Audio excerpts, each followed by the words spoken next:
Hello students, welcome back my channel. आज की इस वीडियो में हम पढ़ेंगे क्लास 5th की साइंस का चैप्टर फूड एंड हेल्थ। इसको हम समझेंगे हिंदी में। तो इसके कुछ टॉपिक्स हैं, जैसे गुड हेल्थ है और कंपोनेंट्स ऑफ फूड है। गुड हेल्थ में balance diet, physical exercise, rest and sleep, posture and hygiene आता है। कंपोनेंट्स ऑफ फूड में न्यूट्रिएंट्स आते हैं, वाटर एंड रफेज आता है। आज हम इन्हीं सब चीज़ों के बारे में पढ़ेंगे। तो स्टूडेंट्स, गुड हेल्थ का मतलब आप जानते हैं। गुड हेल्थ का मतलब होता है अच्छी तंदुरुस्ती।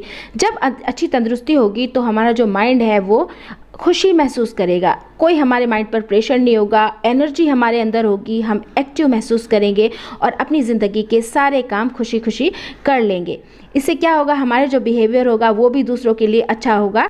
तो गुड हेल्थ के लिए हमें कुछ रूल्स को फॉलो करने होंगे, कुछ पॉइंट्स हैं जिन पर हमें चलना होगा, तभी हम तंदुरुस्त बनेंगे। तो चलिए सबसे पहले जानें कि बैलेंस डाइट कौन सी होती है। बैलेंस डाइट का हिंदी मतलब होता है संतुलित आहार, वो वाला खाना जिसमें सारे न्यूट्रिएंट्स बिल्कुल बैलेंस्ड होते हैं।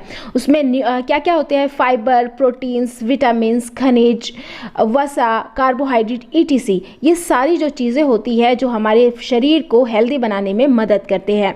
अगर हम इन्हें जो है बैलेंस तरीके से खाते हैं, ना ज़्यादा खाएं ना कम खाएं, बिल्कुल संतुलित तरीके से खाएं, तो इससे क्या होगा, हमारा जो शरीर है वो हेल्दी बनेगा, तंदुरुस्त होंगे, हम एक्टिव होंगे, अपनी ज़िंदगी के सारे काम हंसते हंसते कर लेंगे।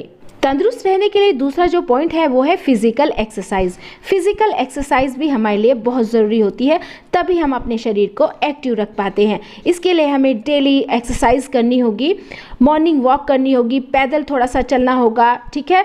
और हमें अपनी बॉडी के हर पार्ट्स को एक्टिव रखने के लिए अलग अलग तरह की एक्सरसाइज जो होती है उनको फॉलो करना होगा। यहाँ मैं आपको बताना चाहूँगी कि एक्सरसाइज करना हमारे लिए उतना ही ज़रूरी होता है जितना कि खाना खाना और पानी पीना होता है। अपनी हेल्थ को अच्छी बनाने के लिए, एक्टिव बनाने के लिए अपने डेली रूटीन में आप एक्सरसाइज को शामिल कर लीजिए।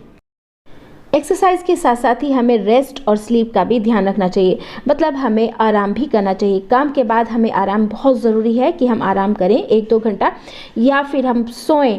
स्लीप करना, सोना बहुत ज़रूरी होता है। अगर हम चैन की नींद, सुकून की नींद सोते हैं तो उससे हमारा माइंड जो है वो फ्रेश हो जाता है और हम अपने बहुत अच्छे से अपने काम को कर लेते हैं।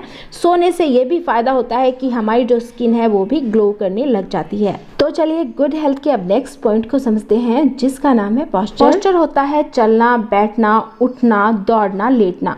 अगर हम ये जो हमारी सारी एक्टिविटी है इसको हम गलत तरीके से करते हैं तो फिर हमारा जो शरीर है कुछ दिनों के बाद टेढ़ा मेढ़ा वैसा ही शेप ले लेता है। पोस्चर को अगर हम ऐसे समझें कि ऐसा बॉडी पोस्चर जिसमें हमारी मसल का इस्तेमाल बिल्कुल बैलेंस तरीके से होता है, वही हमारा पोस्चर कहलाता है। किसी का भी बॉडी पोस्चर उसकी पर्सनालिटी पर सीधा असर डालता है। तो अगर गलत बॉडी पोस्चर हमारा हो गया है तो उसका सबसे पहला और सही तरीका होता है सीधा बैठना, स्ट्रेट जो है एकदम बैठना। और ऐसी बहुत सारी एक्सरसाइज भी होती है जिससे हम अपना गलत बॉडी पोस्चर को सुधार सकते हैं। गुड हेल्थ के नेक्स्ट पॉइंट को समझते हैं, जिसका नाम है हाइजीन।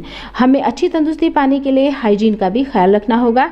हमें अपनी बॉडी के हर पार्ट को अच्छे से साफ़ करना होगा, अपने टीथ को अच्छे से साफ़ करना होगा, टंग को साफ़ करना होगा, नेल्स को बहुत अच्छे से सफाई करनी है। जब हम हाथ धुलते हैं अपने हाथों को बहुत अच्छे से धुलना है, साबुन से या हैंड वॉश किसी भी चीज़ से। अपने कानों को साफ़ कीजिए।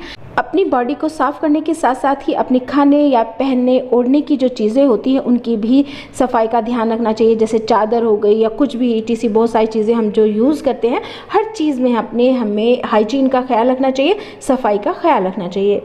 अब हम समझते हैं दूसरा पॉइंट, जिसका नाम है कंपोनेंट्स ऑफ फूड। इसमें न्यूट्रिएंट्स आते हैं, वाटर एंड रफेज आते हैं। तो चलिए सबसे पहले न्यूट्रिएंट्स को समझ लेते हैं। अब न्यूट्रिएंट्स के बारे में मैं आपको पहले भी समझा चुकी हूँ कि जो न्यूट्रिएंट्स होते हैं वो हमारी बॉडी को मेंटेन करने में हमारी मदद करते हैं। इसमें वो सारी चीज़ें होती हैं जैसे कार्बोहाइड्रेट है, प्रोटीन्स है, विटामिन्स है, मिनरल्स हैं, ठीक है। इसमें जो न्यूट्रिएंट्स होते हैं ये कुछ बॉडी बिल्डिंग न्यूट्रिएंट्स होते हैं, कुछ प्रोटेक्टिव न्यूट्रिएंट्स होते हैं और कुछ एनर्जी गिविंग न्यूट्रिएंट्स होते हैं। और जब हम इन सब चीज़ों को लेते हैं तो तभी हमारा जो शरीर है वो एक्टिव बनता है, तंदुरुस्त रहता है।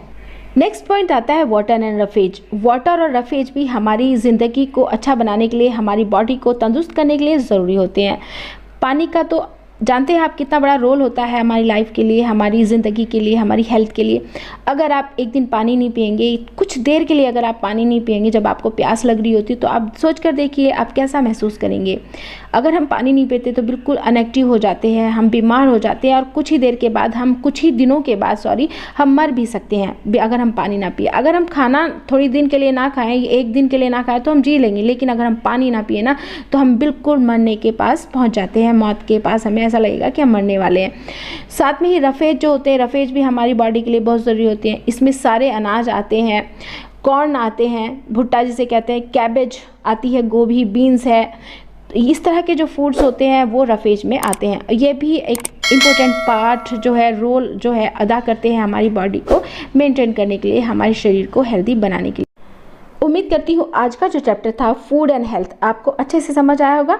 हमें कैसा खाना खाना चाहिए, हमें अपनी हेल्थ का कैसे ध्यान रखना चाहिए। अगर आप अपनी हेल्थ का ध्यान नहीं रखेंगे तो आप बीमार पड़ सकते हैं। ओके स्टूडेंट्स, मिलते हैं फिर नेक्स्ट वीडियो में। Thanks for watching this video.